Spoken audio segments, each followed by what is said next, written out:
Ya, sebelum selamat malam, Irjan, ini terkait Bang Rasman yang kemarin sempat heboh nih.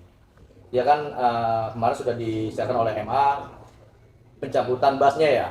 Pembekuan. Nah, pembukuan. Dan itu kemarin dia masih sempat mendampingi Fadel saat di Polres. Nah, saya mau pertanyakan, jika basnya sudah dicabut, apakah masih layak mendampingi kliennya? Baik, terima kasih. Assalamualaikum warahmatullahi wabarakatuh. Selamat malam dan salam sejahtera untuk kita semua. Jadi begini ya, eh, untuk melihat posisi kasus yang ada sekarang dengan peristiwa di Pengadilan Jakarta Utara ya, yang berakibat berdampak dibekukannya ya, bas daripada Rasman Nasution maupun Firdaus, baik itu di Ambon maupun di Banten. Kalau merujuk kepada apa yang dia lakukan di Polres Jakarta Selatan melakukan pendampingan, saya itu nggak ada masalah ya. Dia kan melakukan pendampingan, siapa saja bisa mendampingi, ya, mengguidance daripada seseorang untuk berhadapan dengan penyidik. Gitu loh. Sekarang dia yang dicabutkan adalah, yang apa, dibekukan kan basnya oleh pengadilan tinggi. Langsung atau secara tidak langsung berarti dia tidak bisa bersidang. Nggak bisa bersidang. Ya, nanti tinggal kita lihat saja ya. Apapun yang disampaikan nanti di Polres Jakarta Selatan itu bukan merupakan muatan hukum lagi yang akan dibawa ke pengadilan. Karena dia tidak punya kapasitas lagi nanti berbicara di pengadilan. Jadi nggak ada nanti bahwa ini kuasa hukumnya dari Rasman Nasution di Polres Jakarta Selatan. Nanti kan akan ditanyakan nanti siapa yang mendampingi itu. Kira-kira gitu. Jadi, tapi kalau untuk mendampingi daripada Fadil itu sah-sah saja. Siapa aja bisa mendampingi kok. Memberikan penguatan-penguatan hukum untuk memberikan penjelasan kepada penyidik. Karena kebetulan selama ini kan dia mendampingi terus. Nah, sah-sah saja nggak ada masalah kok. Gitu ya. Oke, tapi kalau misalkan kemarin kan informasi yang di MA itu kan udah pembukuan ya, tapi masih bisa dikatakan ini sebagai pengacara nggak sih? Nah, statusnya sebagai pengacara itu kan masih diberikan peringatan keras oleh Padi Bersatu kalau nggak salah ya. Dia kan kartu advokatnya kan belum dicabut sama Padi Bersatu. Tapi status kepengacaraannya dia tidak bisa beracara lagi. Kalau namanya tidak bisa beracara berarti kan di pengadilan. Ya percuma aja kita dampingi orang juga kalau seandainya tidak bermuara ke pengadilan sama juga bohong gitu loh. Nah, sebenarnya kalau mau menjawab itu bahwa jadi ambivalen ya. Dia mendampingi tapi tidak bisa lanjut ke titik akhir. Pada saat nanti bersidang dia pasti dikeluarkan. Pasti ya. Firdaus dan Rasman pasti akan dikeluarkan dari pengadilan dan tidak boleh ikut bersidang. Kira-kira gitu. Jadi kalau kita melihat posisi ini ya, dari Pradi Bersatu juga memberikan penguatan pada Rasman ya. Ya kasihan sih sebenarnya. Tapi ya sangat saya sayangkan juga. Saya sejak dia tuh teriak di pengadilan, saya sudah kecewa juga. Ya. Kenapa saya kecewa? Nggak perlu. Itu kan merusak apa suasana yang ada di pengadilan. Akhirnya tidak bisa berjalan dengan efektif. Gitu. Nah ditambah lagi ya, saya sangat sesalkan sekali ngapain harus teriak-teriak ke Mahkamah Agung. Ya. Jadi kontraproduktif, justru membuat jadi institusi yang punya kewenangan, jadi ngambil langkah yang apa eh, yang sigap, kemudian ke DPR ngapain, gitu loh. Jadi nggak ada gunanya, lebih bagus apa yang sudah kita lakukan ini ternyata akhirnya kan minta maaf juga. Ya kenapa nggak kemarin-kemarin dilakukan? Seperti Firdaus, udah teriak sana, teriak sini, teriak sana, teriak sini, akhirnya buntutnya minta maaf. Coba dari awal itu dilakukan, pada saat setelah terjadinya peristiwa di pengadilan itu dia keluar istilahnya permohonan maaf karena situasional saya kayak gini-gini. Mungkin menurut hemat saya mungkin dari Mahkamah Agung belum tentu untuk mencabut, tapi karena terus teriak-teriak, terus membahana, terus mengakibatkan harga diri, harkat martabat daripada hakim di pengadilan itu jadi nggak ada. Sebagai pemegang kekuatan dan kekuatan tertinggi, Mahkamah Agung ngambil sikap untuk memerintahkan kepada pengadilan tinggi di mana dia dibas. Jadi kalau berbicara dengan bas, itu sah ya kalau jadi tidak ada hubungannya. Jadi jangan salah-salah ini juga ya. Jadi nggak ada hubungannya dengan organisasinya. Karena bas itu adalah personal yang bersangkutan yang dilakukan oleh pengadilan tinggi. Makanya di belakang itu kan ada kopnya itu adalah pengadilan tinggi, Iya. di mana dia dibas. kemudian ditandatangani oleh Ketua Pengadilan Tinggi. Seketika Ketua Pengadilan Tinggi mengatakan ini sementara saya bekukan, ya sah saja. Jangan kita berbicara di balik sumpah. Namanya sumpah berhadapan pada Yang Maha Kuasa bukan berarti kita tidak bisa diapa-apakan, hanya bertanggung jawab pada Tuhan. Enggak. Saya juga dulu disumpah pada saat jadi Kapolda, saya disumpah.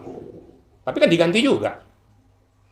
Maksudnya itu yang disumpah itu bahwa kita harus melakukan langkah tindakan sesuai dengan etika prosedur hukum. Harus taat hukum, jujur, jangan sampai menggiring daripada klien kita ke arah yang tidak baik.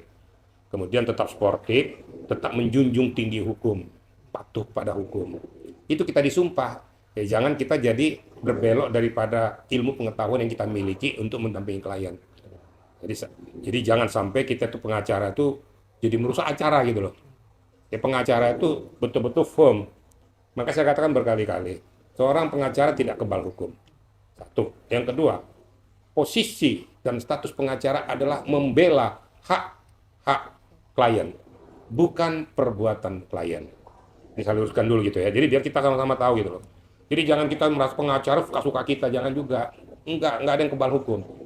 Seluruh penegak hukum, baik polisi, jaksa, hakim, pengacara, nggak ada yang kebal hukum. Dan sudah banyak contoh, korban kan masuk penjara juga kan, berarti nggak ada yang kebal hukum. Nah, gitu. Cuma saya menyoroti tentang masalah, ini perlu dikaji juga ya, nah, perlu dilakukan pendalaman status daripada Rasman pada saat bersidang. Biar kita bisa pisahkan, memang dia seorang pengacara, tapi statusnya dia pada saat bersidang kan sebagai terdakwa, bukan sebagai seorang pengacara, sebagai terdakwa dong. Bisa dipisahkan dengan Firdaus, dia sebagai kuasa hukumnya dengan kelompoknya, gitu loh. Nah, ini perlu kiranya pendalaman apa yang dipetik daripada Rasman, basnya dicabut pada saat itu dia sebagai terdakwa, tidak berkapasitas sebagai pengacara. Ini perlu pendalaman juga. Tapi itu kan semua itu kan hak kekuatan dan kekuasaan di Pengadilan Tinggi. Kalau saya lihat runtutannya itu karena saya lihat bahwa perjalanannya ya tidak elok juga ya, yang menyatakannya semualah aparat penegak hukum korupsi lah apa segala macam dalam suasana seperti itu kan seharusnya nggak boleh juga kita lontarkan gitu loh. Memang pengacara sudah bagus semua, memang pengacara sudah lurus-lurus semua, ya tanyalah diri pengacara masing-masing lah, apakah sudah firm melakukan tugas dan tanggung jawabmu sebagai pengacara ya. Mari sama-sama kita tanya, dia kembalikan ke diri kita, jangan kita menuding-nuding orang tapi kita sendiri belum tentu benar juga. Semua aparat penegak hukum itu tidak kebal hukum dan tidak juga dikatakan lurus-lurus banget gitu loh. Sadar dirilah kita ini. Jangan kita menohok orang, kita sendiri nggak benar. Tapi saya berharap mudah-mudahan ada kelembutan hati daripada Mahkamah Agung itu melihat situasi itu. Dengan Rasman sudah melakukan permohonan minta maafnya, siapa tahu ada pintu terbuka dan lain sebagainya. Bagaimanapun kan itu juga pendaringan dia ya. Dari sana dia mencari kehidupan. Ya, kita berharap semua itu bisa berjalan dengan baik. Kemudian Rasman, Firdaus, dan yang lain-lain yang merasa kalau berhadapan dengan publik itu kencang-kencang, cuap-cuap, nggak jelas itu. Nah, itu tolong dirubah lah. Karena pada saat kita berbicara itu akan kelihatan kadar ilmu kita. Ya. Apa lebih besar ilmu atau okol? Orang kan akan menilai nanti di situ. Itu kira-kira yang dapat saya sampaikan. Mudah-mudahan saya juga berharap kita sama-sama pengacara jangan saling menjatuhkan lah ya. Pak, Oke, Bang. ada komunikasi nggak dengan Bang Rasman? Mungkin Bang Rasman komunikasi? cerita tentang permasalahan Saya tegur dia. Karena saya kan jujur. Saya bilang saya walaupun tidak muncul, saya memberikan supporting kepada dia tentang masalah risalah hukum. Tapi pada saat kejadian itu saya tegur. Kamu laku jangan seperti itu. Jadi permohonan maaf tuh kamu lembut, tenang menghadapi orang itu. Nanti akibatnya sudah banyak orang nggak suka sama kamu, kemudian tindakanmu itu semakin banyak yang nggak suka. Sudahlah rubah pribadimu, gitu loh. Supaya betul-betul jadi kau seorang lawyers yang benar, gitu loh. Nah, tapi saya harapkan juga kepada kita teman-teman semua, ya. Udahlah kita nggak bersih-bersih semua lah, nggak usah saling saling menjatuhkan sama pengacara, ya. Kalau bisa diberikan supporting, suntikan kepada teman-teman kita yang kebetulan lalai ataupun sedikit menyimpang. Berikan penguatan, berikan dorongan. Jangan malah dijatuhkan, jangan malah dihancurkan. Ini juga nggak elok juga. Kembalikan pada saat kalau kamu menghadapi permasalahan itu bagaimana kira-kira. Marilah sama-sama kita berpikir lurus. kita semuanya itu insan yang tidak juga sempurna semua. Ya. Pak, Oke, Bang. ada permintaan dari Bang Rasman untuk Bapak mendampingi secara hukum nggak? Saya kan sudah ngomong, saya tidak akan muncul. Kan dari awal, dari dulu saya udah ngomong, ya. Tapi tertulis dalam kuasa. Ada yang tertulis di situ, ya. Nggak elok juga kalau saya nanya pada situasi kayak gini, ya. Terus katakan saya juga mundur, nggak elok juga. Karena tidak, apa istilahnya, tidak ada, istilahnya apa ya kalau saya katakan, nggak ada dasar saya untuk mengatakan itu. Justru pada situasi kayak gini kita berikan dorongan kepada dia. Tentu dorongan untuk membangkitkan semangatnya dan dorongan juga untuk dia merubah sikap-sikapnya. Itu loh. Saya tidak setuju dengan sikap dia. Saya nggak suka dengan langkah-langkah dia meledak-ledak itu. Justru orang yang jadi bukannya suka, jadi antipati bukan simpati. Tapi jangan dong kita meninggalkan gelanggang, itu nggak benar juga. Secara sportif, kita dorong orang yang lagi kejebur, jangan kita ceburin, kita tinggalin. Itu kita nggak kesatria namanya. Itu kira-kira ya. Nah, Bang, tadi kan berarti posisi Bang Rasma kan pada saat itu kan sebagai terdakwa ya, dan akhirnya menyusul dengan laporannya PN ke Barreskrim. Nah, menurut para abang sepakat nggak sih, masih yang saya maksud itu kan posisi kan terdakwa, tapi akhirnya bahasnya dicabut. Gimana tanggapan? Kan saya udah bilang, posisi dia pada saat itu sebagai terdakwa, kan gitu. Memang dia sebagai seorang pengacara. Saya sayangkan pada saat itu meledak-ledak, menyamber macam-macam. Kenapa pula dia muncul di Mahkamah Agung dengan menggunakan toga itu juga. Tapi hak prerogatif, hak kewenangan daripada Mahkamah Agung itu tidak bisa diganggu-gugat. Mau dipetunkan silakan saja, tapi logo Pengadilan Tinggi sudah menyampaikan bahwa kamu tidak layak untuk ikut bersidang saat sekarang ini dibekukan. Itu hak pengadilan. Lah, kalau saya nggak bisa, saya disumpah oleh ini saya bisa bersidang. Loh, yang disidangkan di pengadilan. Kan BAS itu kan yang tanda tangan siapa? Emang organisasi yang tanda tangan di BAS-nya? Kan enggak. Yang tanda tangan ini kan pengadilan, Pengadilan Tinggi, ketua pengadilan. Tentu beberapa prasyarat-prasyarat yang harus kita penuhi supaya bisa kita jadi seorang pengacara sah, ya, berita acara sumpah tuh. Kalau tidak ada BAS kita nggak bisa bersidang. Pada saat kita masuk ke pengadilan ya langsung dicek ada BAS-nya nggak. Kalau nggak ada keluar. Oke, tapi Bang Rasman bisa menuntut nggak ke Pengadilan Tinggi Ambon itu? Maksudnya? Menuntut melaporkan balik gitu. Ya menurut hemat saya udah nggak usah lah. Kita jangan jadi memperuncing. Saya mengharapkan pada adindaku juga nggak usah jadi oper lah kita, ya. Sudahlah, itu langkah yang baik tadi sudah permohonan maaf karena situasional, sudahlah. Jangan dilambari dengan langkah-langkah yang lain gitu loh. Kalaupun ada laporan dari Pengadilan Jakarta Utara ke Barreskrim tentang permasalahan itu sah-sah saja, itu kan hak dia pada pengadilan karena merasa rumahnya itu direcokin gitu loh. Itu kan rumahnya pengadilan. Kita kan semuanya kan pengunjung. Makanya dikatakan hakim mempunyai hak prerogatif untuk mengusir siapapun yang berada di ruang sidang yang membuat sidang jadi gaduh, tidak kondusif, kemudian tidak terstruktur, dan lain sebagainya. Dia punya hak untuk mengeluarkan itu. Nah, makanya itu rumah mereka. Kita hormati dong rumah orang. Jangan suka-suka kita juga. Ada etika bersidang, ada etika kita juga melakukan tanggapan-tanggapan ataupun sanggahan-sanggahan. Sebenarnya yang paling elok pada saat itu adalah berikan sanggahan dan tanggapan itu. Nggak usah dengan otot dan okor. Berarti Biasa gitu ya. Oke, berarti secara langsung masih bisa aktif kembali nanti ya. Bisa aktif kembali gitu. Ada batasan ya, Ada batasan Pak, kalau buat pembukuan diubah itu? itu. Ya tergantung Pengadilan Tinggi. Oh. Saya kan nggak tahu limitasinya sampai berapa jauh ya. Itu mungkin ada pertimbangan-pertimbangan daripada Pengadilan Tinggi. Nah, tentunya saya juga berharap di sidang tanggal 20 ini, saya minta situasi kondusif lah. Istilahnya kalau seandainya uji pembuktian mau dilakukan, lakukan dengan cara elok, dengan kepala dingin. Jangan jadi kontraproduktif, membuat situasi sidang jadi nggak benar lagi. Sudahlah, perjuangkan lagi apa yang jadi hak-hakmu di sidang pengadilan. Berikan tanggapan-tanggapan, berikan pembuktian-pembuktian apabila hakim mempertanyakan itu. Saya mohonkan kepada pengacara-pengacara yang mengawali dan ikut nanti, supaya nanti betul-betul dengan kepala dingin, jangan terpancing situasi. Ya. Saya lihat ada juga satu masuk Erwanto tuh. Nah, saya mohonkan kepada Dindaklu Erwanto, jangan juga istilahnya dalam situasi itu, ya tenanglah. Jangan peristiwa yang kemarin, jangan ditambah peristiwa yang kedua, karena tidak ada lagi di situ nanti yang namanya Firdaus kan nggak ada lagi. Nah, semua masih ada di situ, ada Rihat, ada apa Yukukana, apa Yunmanan, ada Ibu Elida, Eti dan lain sebagainya. Masuk Erwanto di situ. Silakan berjuang lah ya, berjuang. terkait pernyataan abang yang bilang sama Asep tidak usah lah saling. Gimana? Ya terkait pernyataan abang yang tadi saya kutip, tapi Bang Hotman bilang harusnya si Rasman tidak layak jadi pengacara. Dia minta ke MA dan PN untuk mencabut bahasa dia dan bilang sudahlah balik saja ke kampung buat abang sendiri. Ya itu mungkin luapan emosi daripada yang bersangkutan. Itu nggak perlu ditanggapi lah. Itu kan tidak dalam domain hukum. Bisa aja yang namanya Hotman ngomong kayak gitu. Kamu kena perilaku kayak gitu, udah pulang kampung aja. Saya juga pernah ngomong sama Agus kayak gitu. Kan pernah saya ngomong, udah kau pulang ke Aceh aja. Nggak ada domain itu mungkin kena saking luapan kekesalan daripada Hotman dengan sikap-sikap si Rasman kayak gitu. Dan memang selama ini memang sudah tidak pernah akur. Jadi ada celah Rasman juga pernah ngomong tentang masalah Hotman juga. Jadi saya rasa ya nggak perlu dipersoalkan lah. Itu bukan merupakan jadi titik kunci di situ. Nanti kita lihat aja. Pokoknya tanggal 20 ini kita lihat situasionalnya. Kita harapkan berjalan sidang sebagaimana biasanya. Nah, terakhir saya.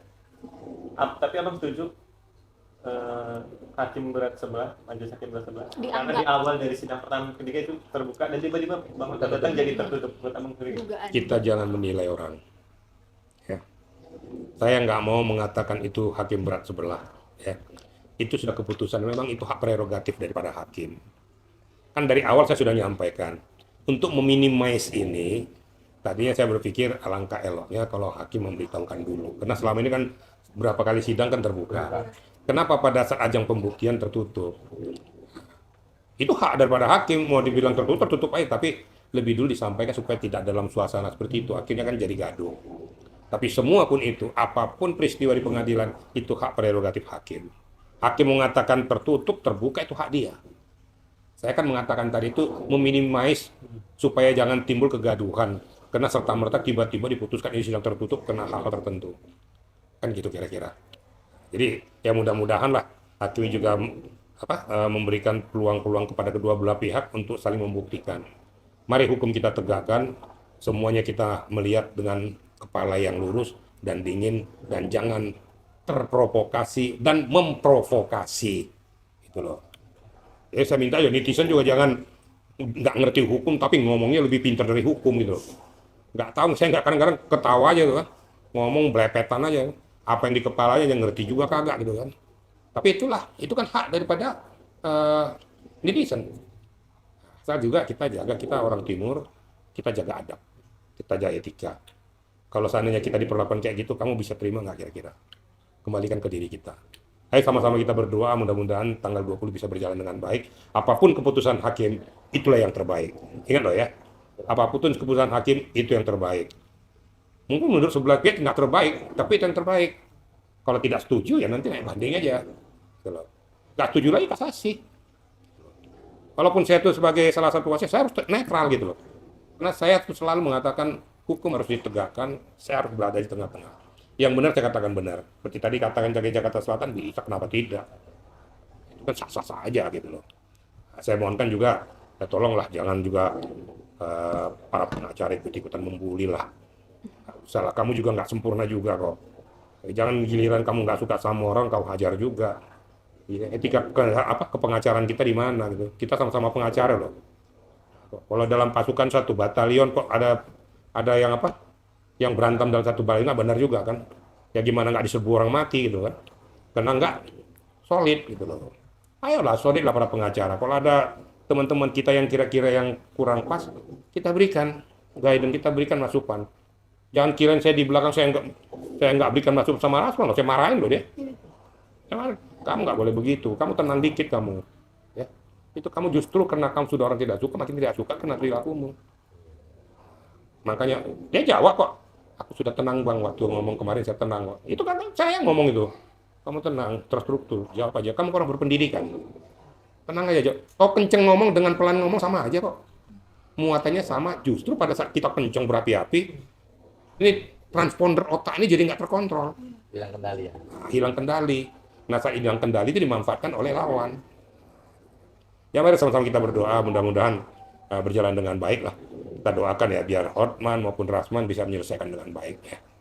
Jadi nggak usah kita, walaupun saya di pihak Rasman, saya juga mendoakan juga Hotman juga tetap melaksanakan dengan baik ya. Sama-sama duduk di tengah-tengah. Karena masalah remeh-temeh ini masalah yang tidak terlalu ruwet sebenarnya. Ini kan masalah harga diri ya. Kalau kata Bang Firdaus soal saus sepetak Bang. Saya utang doa sama sepeta gitu Bang. saya mau ketawa dengan ya kadang-kadang memang Adinda saya ini Firdaus yang ada lucu-lucunya juga. Memang orangnya kocak emang. Kadang-kadang kalau dia ngomong tuh apalagi kan kecil suaranya tuh kan. Dia kalau udah ngomong saya kadang-kadang ketawa gitu loh. Saya sering komunikasi dengan Firdaus tuh ketawa saya. Ya memang orangnya memang kocak, kayaknya ngomong gimana gitu loh kan. Tapi memang orang kayak gitu. Oh dia katanya punya gunung dia Pak. Punya gunung. Ya biasa lah kan itu kan mungkin gara-gara orang sombong kekayaannya dia bilang punya gunung memang ada di Parung gunung kok. Tinggal dicari nanti ada nggak sertifikatnya kan tinggal gitu aja. Kalau saya tuh ketawa-ketawa aja kalau apa Firdaus ngomong ketawa-ketawa aja saya.